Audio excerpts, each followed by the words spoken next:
Okay, let's take a look at animations. Animations let us move things in a smooth and controlled way. It's a lot like a transition, but we don't necessarily need some sort of event to trigger it. Like, you know when you hover over a link and that transition sort of changes? Well, that's because you hovered your mouse over it. But what if we just wanted something to move on the page without some sort of trigger? We can do that with an animation. And the nice thing about that is we can tell the animation to start right away, we can give it some sort of delay, we can do all sorts of stuff with animations.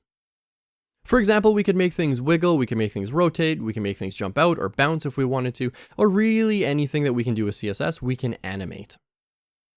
So what I'm going to do here is I have a box, and let's go ahead and just show this box, and let's do border radius 50%, and this is going to be a box, but it's also going to be a circle. It's going to display as a circle. So here we go. I've got this circle. Nothing fancy. It's completely static. So first things first, when we're creating an animation, we need to give it an animation name.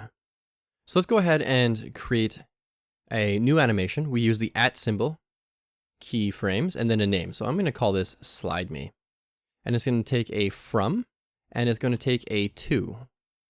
Now I want to make sure that this is movable. So let's say this position of this element is going to be absolute. It's going to be at the top of my page and the top left of my page. And when I refresh the page, it just hugs that top wall here and that left wall there. So what I can now say is from top is equal to 0, and let's say left is equal to 0.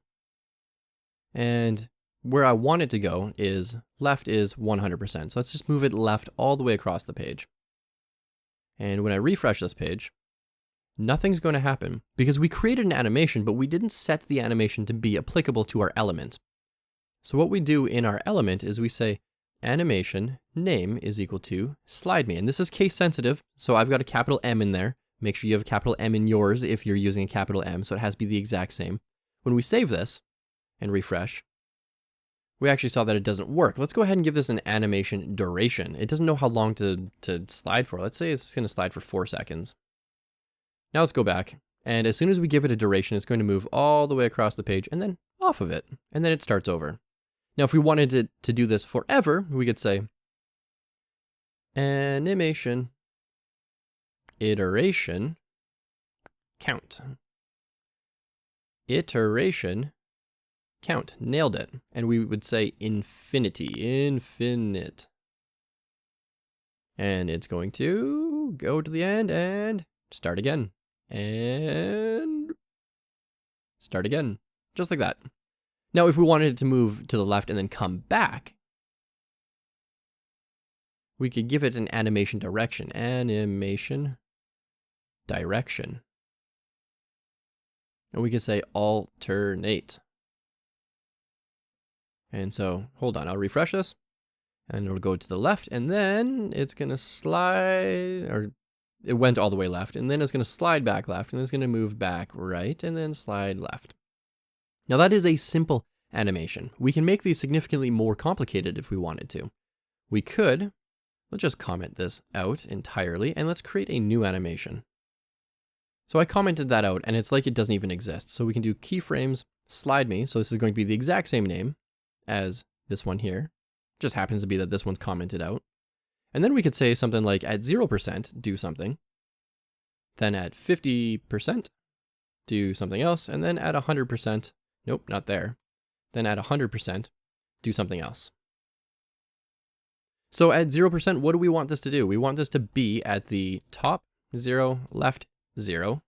At 50%, let's change the background color to blue, and let's actually set the background color to black by default. Background color is equal to black. And then at 100%, let's change that background color again. Background color is equal to yellow. And let's go ahead and see what this looks like. Oh, actually, we need 100% to be left 100%. And so what this is going to do is say at 0%, this is where the CSS should be applied. This kind of CSS should be applied at 0%. At 50% of whatever that animation is, that animation duration is 4 seconds. So at 50% or 2 seconds, change that background color to blue. It should be completely blue at that point, and it's going to try to be nice and smooth. And then at 100%, at 4 seconds, that background color is going to be fully yellow, and the position is going to be left 100%. Let's go ahead and give this a shot, and let's see what this looks like. Just like that, and then goes from yellow to blue to black. Now, what I would like you to do is I want you to create an animation that does something like this. However, I want you to make a box or a circle or something. You can even animate an image if you wanted to, just like a little div with an image in it. I want you to make yours go from the top left to the top right to the bottom right to the bottom left and then back up to the top left. So I want yours to go all the way around the frame of your page. Don't forget, you're going to need to use position absolute for this. Position absolute. You're going to want to set the initial state on your element before you get into the keyframes. So this says top is 0, left is 0. Even though I'm redeclaring it here, that is a-okay. It's nice and explicit. And then you want to give it an animation name that needs to match your keyframes name down here. Give it a duration, otherwise it's not going to work. And then for your task for this, you're going to be using 4 percentages. So 0, 25%, 50%, and 70%, or 75% rather.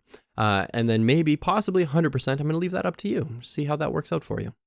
Go ahead, give that a shot. If you get stuck, don't forget you can ask questions in the Learning to Code Facebook group. We're here to help.